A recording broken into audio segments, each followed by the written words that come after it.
Life అనేది cricket match లాంటిది.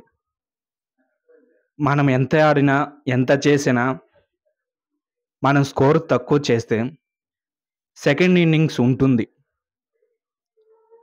అది చూడకుండా, అది ఆలోచించకుండా చాలామంది మిడిల్‌లోనే క్విట్ అవుతారు. సెకండ్ ఇన్నింగ్స్‌లో ఎక్కువ స్కోర్ చేయకుండా ఆపవచ్చు. మనం గెలవచ్చు. ఒకవేళ గెలిస్తే హ్యాపీ. గెలవకపోతే అదే న్యూ బిగినింగ్ అవుతుంది. ప్రతి లైఫ్‌లో ప్రతిదానికి ఛాన్స్‌లు వస్తానే ఉంటాయి. ప్రతిసారి ఛాన్స్ వస్తూనే ఉంటుంది. ఇన్నింగ్స్ మీద ఇన్నింగ్స్, ఇన్నింగ్స్ మీద ఇన్నింగ్స్ జరుగుతూనే ఉంటుంది. ఒక్కసారి ఓడిపోయామంటే ఇంకా మ్యాచ్ ఉండదు. మ్యాచ్ మనం ఆడము, రిటైర్డ్ అయిపోతామని కాదు. నీకు ఎన్ని సంవత్సరాలున్నా, ఎంత వయసున్నా మ్యాచ్ ఆడుతూనే ఉంటావు. ఇన్నింగ్స్ స్టార్ట్ చేస్తూనే ఉంటావు. గెలవటమో, ఓడిపోవటమో జరుగుతూనే ఉంటుంది. క్విట్ అయితే మాత్రం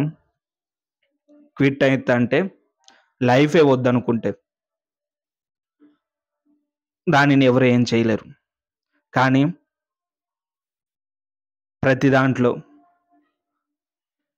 ప్రతి లైఫ్‌లో, ప్రతి మ్యాచ్‌లో బ్యాటింగ్ చేయాలి, ఫీల్డింగ్ చేయాలి, బౌలింగ్ చేయాలి. బ్యాటింగ్ అంటే నీకొచ్చే సమస్యలను అన్నిటిని ఓర్చుకొని, తట్టుకొని వాటిని అధిగమించటం, వాటిని బ్యాట్ చేసి తోసేయటం ఇలాంటివి. బౌలింగ్ అంటే నిన్ను ఎవరైనా ఏదన్నా మాటలంటుంటే, ఎవరైనా ఏదన్నా చేస్తుంటే వాళ్ళ మీదకే వాళ్ళనుకున్నవి, వాళ్ళు జరిగేవి, వాళ్ వాళ్ళు చేసిన ప్లాన్‌ని తిప్పికొట్టటం. ఇది బౌలింగ్ అంటే. ఫీల్డింగ్ అంటే నీ వాళ్ళ కోసం నువ్వు కాపలా ఉండాలి. అన్ని బాధలు లేకుండా నువ్వు పడిన బాధలు వాళ్ళు పడకుండా నువ్వు చెయ్యాలి. దీనిని ఫీల్డింగ్ అంటారు.